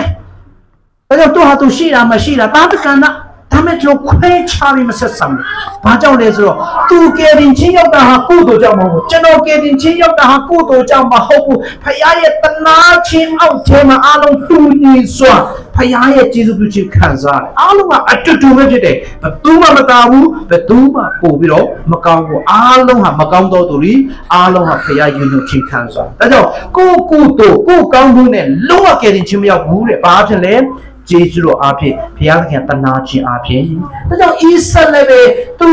ဒီရစ်ပူဇော်ခြင်းတွေကလည်းလွတ်သွားဖို့တော့သူလောက်တာမဟုတ်ဘူးဘယ်သူလောက်ပေးတာလဲဘုရားကလောက်ပေးတာကျွန်တော်ကိုလည်းဘုရားကပဲသားတော်ခရစ်တော်အားဖြင့်ပြုပေးတယ်ဆိုတော့ဒီနေရာမှာဘုရားရဲ့ထောက်ပံ့ခြင်းကိုကျွန်တော်မြင်ရတာဖြစ်ပါတယ်။ဒါဆိုဒီမှာရှင်းနေတဲ့ယုံကြည်သူများတို့ကျွန်တော်ရဲ့နေ့စဉ်လိုအပ်နေတဲ့ဒုက္ခပြဿနာတွေအခက်အခဲတွေလိုအပ်မှုတွေကိုဖယားသခင်ကမပြင်းစင်ပေးဘူးမထောက်ပံ့ပေးဘူးဆိုရင်တောင်မှကျွန်တော်ထာဝရအဖြစ်စီရင်ချင်းခံရမယ့်နေရာအတွက်တာတော်ယေရှုခရစ်တော်ကိုဆင်လွှတ်ပြီးကျွန်တော်ရဲ့အဖြစ်ကျွေးတဲ့အားလုံးကိုဆက်ပေးတဲ့ထောက်ပံ့ခြင်းသည်တကယ်တော့လုံလောက်ကြီးမားလို့နဲ့ထောက်ပံ့ခြင်းပါအားလုံးအာမင်တခါတလေကျွန်တော်ကဟွာလို့တယ်ဒီဟာလို့တယ်ဒီလိုခက်ခဲတယ်ဒီလိုအခြေအနေမကောင်းဘူးဆိုတဲ့အနေငယ်တော့အခက်ခဲအပြင်ဘုရားသခင်အကြီးမားဆုံးထောက်ပံ့ပေးခြင်းကိုမိတ်ပြီးတော့ဘုရားသခင်ကျွန်တော်အပြစ်တင်ခြင်းတယ်ဒါဟာစာရမဏေရဲ့တိုက်ခိုက်မှုဖြစ်ပါတယ်ဒါကြောင့်ဘုရားသခင်အကြီးမားဆုံးသောထောက်ပံ့ခြင်းကိုကျွန်တော်မမေ့ကြဆိုနေဒါဆိုကပ္ပအောကျမ်းခန်းကြီး22အပိုင်းငယ်14မှာကြည့်တဲ့အခါမှာဣသရေလလူမျိုးတွေကဒီအဖြစ်ပြအားဖြင့်အမြဲတမ်းသူတို့ပါပြောလေးရှိတယ်လေလိုက်ဆိုပြီးပါဣသရေလလူမျိုးတွေကထိုတို့နဲ့အညီတောင်ပေါ်မှာထာဝရဘုရားပြင်ဆင်တော်မူပြီဟုယနေ့တိုင်အောင်ဆိုလေးရှိသည်ဒါမဲ့သူတို့ကြမ်းပိုက်ပဲရအာဗြဟံအားဖြင့်ရလာတဲ့အဖြစ်ပြက်ပဲတည်တယ်သူတို့လက်တွေ့မှာမဖြစ်ဘူးကဲသူတို့တဲကန်တာရမှာမောရှေအားဖြင့်အီဂျစ်ပြည်ကနေထွက်လာတယ်တဲကန်တာရမရောက်ခင်မှာအေဒင်ပင်လယ်ကြီးရှေ့မှာကာထားတယ်နောက်ကရန်သူလိုက်လာတယ်သူတို့ဘာပြောလဲငါတို့သိရတော့မယ်မောရှေဘာဖြစ်လို့ငါတို့ခေါ်လာတာလဲအဲ့ဒီချိန်မှာဘာပြောက်တော့တယ်ဘုရားသခင်ပြင်ဆင်တော်မူပြီးပြောက်သွားတယ်ဒါပေမဲ့ဘုရားပြင်ဆင်ပါတယ်ဟုတ်တယ်နော်မောရှေကြောင့်ဖြစ်တယ်နော်မောရှေကြောင့်ကဲအေရုပယ်လေးကြီးကိုဆက်ဖြတ်တယ်ခဏနေကြတော့သူတို့ရေတအားငတ်တဲ့3ရက်ကြာတဲ့ခါမှာသူတို့တွေ့တဲ့ရေကခါလို့သူတို့ကထပ်ပြီးတော့6ဆိုးရမောရှေရေခါနေငါတို့ရေကနေဘယ်လိုလုပ်မလဲအဲ့ဒီချိန်မှာတောင်ပေါ်မှာဘုရားသခင်ပြင်ဆင်မယ်သူတို့မိတ်သွားတယ်မောရှေကအိုးဘုရားသခင်ရေခါနေတယ်လို့ပြောတယ်အေးတုတ်ချောင်းမင်းခုတ်ပြီးတော့အဲ့ဒီချောင်းထဲမှာတုတ်ချောင်းလေးကိုမင်းချလိုက်ရေချိုးသွားတယ်ကဲတခါကျတော့ရေတောက်ရှာမရှိဘူးမောရှေငါတို့ကိုရေငတ်ပေးသေးဘူးခေါ်လာသလားအိုးဘုရားသခင်တို့ရေငတ်တယ်လို့ပြောတယ်ဘယ်လိုလုပ်မလဲကဲကြောက်ခဲကိုဘင်းရိုက်ပလိုက်ကြိုက်လိုက်တယ်ရေအရှံပဲထွက်လာကဲစားစရာမရှိဘူးအိုးမောရှေငါတို့စားစရာရေခါလေးကုန်ပြီဘယ်လိုလုပ်မလဲငါတို့ငတ်ပြီးတော့သေဘူးခေါ်လာသလားကိုတော့သူတို့ငတ်တယ်သေတော့မလို့ပြောတယ်ကိုတော့ဘယ်လိုလုပ်မလဲမပူနဲ့မနဲ့ပြန်မနဲ့ကြံငါမုံချပေးမယ်မနဲ့တိုင်းမာနမုံကျွေးတယ်ကြာလာတော့ဘာပြန်ပြောပြန်တယ်လဲအီဗီတဲ့တော်ပြီးတဲ့ခဏခဏနောက်မနဲ့ပဲဒါပဲနောက်မနဲ့ပဲဒါပဲအီဗီကိုရောတဲ့အသားစားချင်နေတယ်အဲ့လိုသူပြငါတို့ကကြက်တော်နီးတွေကြက်တော်ဖြူတွေတခွားတီးတွေအမဲသားတွေစားရအခုဘာမှမစားရနော်ဖယားမလို့စိတ်ရှိတာဘောနော်ကျွန်တော်ဆိုတော့တော်ဟစ်ဒီလောက်ဆိုကြီးကဲမင်းတို့အဲ့လိုသူပြမှာပဲပြန်လိုက်တော့ကျွန်တော်ကမှာပဲတက်လုံးနေအဲ့တော့ဖယားကမောရှေဆူတောက်ပြကိုရောသူတို့အသားစားချင်တယ်ဟုတ်ပြီငါတို့အသားကျွေးမယ်ဟာမောရှေအဲ့ချင်းမယုံနဲ့ကိုတော့ဒီလောက်များတဲ့လူတွေကိုအသားကျွေးမယ်ဘလို့ကဘာပေါ်မှာရှိရှိတဲ့များအကုန်လုံးအမင်းသားတွေကိုယူလာမလားမဖူးနဲ့ငါကျွေးမယ်ဆိုငါကျွေးမယ်6ရက်မနဲ့အကုန်လုံးဘေကဖះခေါ်လာလဲမသိဘူးသူတို့တက်ပတ်နေမှာအကုန်လုံးဘာဖြစ်လဲငုံကြီးအသေးကောင်းနေအကုန်လုံးကဲတွားကောက်တော့စားလိုက်တော့ရစားဟာမနေ့ဖြန်လဲငုံတာတပည့်ခါလဲငုံတာတလလဲငုံတာနလလဲငုံတာဆိုသူတို့နှာခေါင်းထဲကဘာပဲထွက်လဲငုံနာမဲ့ထွက်တယ်။ဘာသာထဲအသက်ရှူလဲပါလေငုံနာမဲ့တော့တယောက်နဲ့တွေ့လဲပါလေဒါပဲဟာမောရှေတော်ကြီးတာအီပြီ ပြီးနိုင်တော့အဲ့တော့ဖယားသခင်သူတို့အဖေသူတို့အဖိုးတော်ကဖယားပြင်းစင်တယ်ဆိုတော့သူတို့သိပြီမဲ့သူတို့လက်တွေ့ဘဝမှာသူတို့မကျင့်သုံးကြဘူးဆိုတော့ကျွန်တော်တွေ့ရအဲ့တော့ဒီမှာရှိနေတဲ့မိတ်ဆွေနဲ့ကျွန်တော်တို့လည်းပဲဖယားသခင်ကသူ့ရဲ့သားတော်ကိုကျွန်တော်ကိုပေးပြီးပြီကျန်တဲ့အရာတွေကိုလည်းဖယားမနှမျောပါဘူးကျွန်တော်ညီးသွားခြင်းတဲ့ကျွန်တော်တန်တရားတွေထက်ဖယားသခင်ကသူ့ကိုလုံးလုံးစိတ်ချဖို့လိုချင်ပါတယ်ဒါကြောင့်တောင်းပေါ်မှာပေးတောင်းပါလေမောရီတောင်းမှာဖယားသခင်ဣဇက်အတွက်တို့ကိုပြင်ဆင်တယ်ကရာနီတောင်ဂုံးပေါ်မှာမိတ်ဆွေတေမဲ့နေရာမှာသားတော်ယေရှုခရစ်တော်ကိုအသေးခံစေပြီးသင်နဲ့ကျွန်တော်ကိုရွေးနှုတ်ပါနောက်တစ်ခုတောင်းရှိသေးတယ်အဲ့ဒီတောင်းကပါလေဖယားရဲ့အမိန့်တော်ကိုနာခံပြီးဖယားခိုင်းတဲ့နေရာမှာသွားတဲ့ခရီးဖယားပို့တဲ့နေရာမှာသွားတဲ့ခရီးစဉ်အားလုံးဟာတောင်းပေါ်ပဲဖယားတာဝန်ယူတယ်ရရှင်ပုံကြည့်ပါစေအဲကြောင့်မှတ်ထားပါဖယားခိုင်းရင်လှုပ်လိုက်ပါဖယားသွားခိုင်းရင်သွားလိုက်ပါလိုအပ်တဲ့အရာအကုန်လုံးဖယားတာဝန်ဖြစ်တယ်ဒါပေမဲ့ခါနာပြည်သွားမှလို့ပြောတာကိုခါနာပြည်မသွားဘဲနဲ့အဲကုန်တူကိုပြန်လက်ချင်တဲ့ဆိုတော့ဖယားလုံးဝတာဝန်မယူဘူးရှေ့သွားတဲ့ခြေတန်းဖယားတာဝန်နောက်လှည့်တဲ့ခြေတန်းတော့ဖယားတာဝန်မယူဒါကြောင့်လောတာတို့မိသားစုကိုဖယားလည်းကထွက်ခဲ့အရင်ကလေးကသူတို့အလိုက်တီထွက်သိမ့်ပြီဒါပေမဲ့သူတို့မထွက်ဘူးဖယားတကယ်မီးနဲ့ဖြတ်စီးတော့မှာကောင်းကင်တမန်တွေကလောတာနဲ့သူတို့တားမရအကုန်လုံးလက်ဆွဲပြီးခေါ်လာတယ်သူတို့ကိုမှားလိုက်တယ်ကဲလောတာတို့မင်းတို့မိသားနောက်လုံးဝလှဲမကြည့်နဲ့တော့အရှိပဲသွားအသက်ချမ်းသာရဖို့တော့အရှိကိုပဲသွားလို့ပြောတယ်မနဲ့မိုးလေးတော့ကောင်းကင်နဲ့မီးမိုးကြီးကြားပြီးတော့သူတို့နေခဲ့တဲ့မြို့ရွာတွေအကုန်လောင်သွားတယ်ဆိုအတန်ကြားတဲ့ခါမှာလောတာမယားကတော့ဘာဖြစ်သွားတယ်လဲโอ้သူနှမျောမှာပေါ့နော်သူတငယ်ချင်းနေလေနော်တောက်ပေါ်တောက်ဖက်နေလေဖျားတော့ဖျားသားပဲပြောနေတည်ခဲဆိုတဲ့စကားပုံကိုသူလည်းသဘောကျပြီးတော့နေကြမှာပဲနေမှာပဲဒါပေမဲ့ဖျားတနာလို့နော်ဖျားတချင်းကရွေးနှောက်ထားလို့အဲ့ဒါနဲ့နောက်လက်ကြည့်လိုက်တာသူတို့လောတာမယားဘာဖြစ်သွားတယ်လဲစားနိုင်ဖြစ်သွားတယ်လောသူ့ရဲ့ယောက်ျားဘာဖြစ်သွားတယ်လဲသူ့သမီးတွေဘာဖြစ်သွားတယ်လဲအဖေနဲ့အိပ်ပြီးတော့ဘာထွက်လာတယ်လဲမောပါအမောထွက်လာဒါကြောင့်နောက်လှဲ့တဲ့ခြေလမ်းတော့ဖျားတာဝမယူပေမဲ့ဖျားခေါ်ရင်ခေါ်တဲ့နောက်ကိုအရှိကိုသွားမဲ့ခြေလမ်းတော့ဖျားတာဝဖြစ်ဒါဟာတောင်းပေါ်ပဲဖြစ်ပါကဲကျမ်းစာတစ်ချက်လိုက်အတူတူကိုဖတ်ရအောင်ယောမ8:30နဲ့မိမိသားတော်ယင်းကိုမနှမျောပဲငါတို့ရှိသမျှအဖို့လုံးကစွတ်တော်မူသောသူသည်သားတော်နဲ့တကွခတ်သိမ်းသောအရာတို့ကိုငါတို့အားမပေးပဲအဘယ်သို့နေတော်မူမည်နည်းဒါဆိုကျွန်တော်ဖျားသခင်ကပေးသလားသားတော်ကိုပေးတယ်နော်တစ်ချက်သားတော်ကိုကျွန်တော်ကိုထောက်မှန်ပေးတယ်အဲ့ဒီဂျေဇုတော်ကိုကျွန်တော်သိပြီးတော့နေ့တိုင်းချီးမွမ်းသင့်ပါနော်နံပါတ်1ကတော့ပါလဲဖျားခင်ပေးအောင်မလဲခတ်သိမ်းသောအရာသားတော်နဲ့တကွကြံတဲ့အရာတွေကောင်းကင်နဲ့ဆက်ဆိုင်တဲ့အရာတွေဝမ်းမြောက်ခြင်းငြိမ်သက်ခြင်းပျော်ရွှင်ခြင်းနဲ့နဲသောအရာတွေကိုနားလေရတဲ့ခွင့်ဖျားသခင်နဲ့ယဉ်ကျေးရတဲ့ခွင့်ကျွန်တော်စုံစမ်းနောက်ဆက်ခြင်းတွေကိုကြော်လွှားနိုင်တဲ့ခွန်အားပြဿနာတွေကြားထဲမှာပဲဝမ်းမြောက်စွာဖြတ်ကျော်နိုင်တဲ့အစွမ်းတတ္တိတွေဘုရားသခင်အကုန်ပေးနိုင်ပါတယ်။အားတော်နဲ့တကွခတ်သိမ်းတော့ရလို့ပြောတဲ့အခါမှာရွှေတုံးကြီးပဲသွားမမြင်ပါနော်။တိုင်ကြီးသွားမမြင်နဲ့။ Land Cruiser ကိုလည်းသွားမမြင်နဲ့အခုဆိုပါလေ BMW ဘာထွက်လာတယ်လဲမသိပါဘူး။အဲ့ဒါသွားမမြင်နဲ့။အဲ့ဒီအရာတွေချက်ကျွန်တော်မှပို့လို့အပ်တဲ့ခတ်သိမ်းတော့ရတွေရှိတယ်။ဒါကြောင့်သားတော်နဲ့တကွခတ်သိမ်းတော့အရာတွေကိုဘုရားသခင်မပေးဘဲနဲ့မနေပါဘူးဒါဆိုရင်မိတ်ဆွေနဲ့ကျွန်တော်ဖယားသခင်ကိုအာဗြဟံရဲ့တတ်တာချင်းမှာဖယားရဲ့ထောက်ပံ့မှုကိုသူခံစားရတယ်ဖယားရဲ့ပြင်ဆင်ခြင်းကိုသူမြင်တွေ့ရတယ်လှုပ်ဝက်ချက်ကနှစ်ချက်ပဲရှိတယ်။ဘာကြောင့်လဲနံပါတ်1ဖယားသခင်ကိုအပြည့်အဝနာခံခြင်းဖြစ်တယ်။နာခံခြင်းမပါတော့အသက်တာကိုဖယားထောက်ပံ့ဖို့ဖြစ်ပါတယ်။ဒါတော့ကိုဖယားပေးပြီးပြီ။ကျန်တဲ့ကိစ္စအတွက်မိတ်ဆွေဖယားထောက်ပတ်ခြင်းကိုနေ့တိုင်းမြင်တွေ့ခြင်းနဲ့ဆိုရင်နာခံခြင်းနဲ့ခွဲလို့မရဘူးဖယားနာခံတယ်နှုတ်ပတ်တော်ကိုနာခံခြင်းအဲ့တော့ခုနကျွန်တော်ကြော်ခဲ့တယ်နာခံမှုအစစ်စစ်ရှိတယ်နာခံမှုအစစ်ရှိတယ်နံပါတ်1ဘယ်သူနာခံရမလဲဖယားသခင်ကိုနာခံရမယ်ဖယားစကားကိုနာခံရမယ်နံပါတ်2ဘယ်သူကိုနာခံရမလဲမိဘကိုနာခံရမယ်မိဘဟာဖယားသခင်ကိုကျွန်တော်ကိုအပ်ထားတဲ့တိုးထိန်ဖြစ်ပါတယ်နောက်နံပါတ်3ဘယ်သူကိုနာခံရမလဲ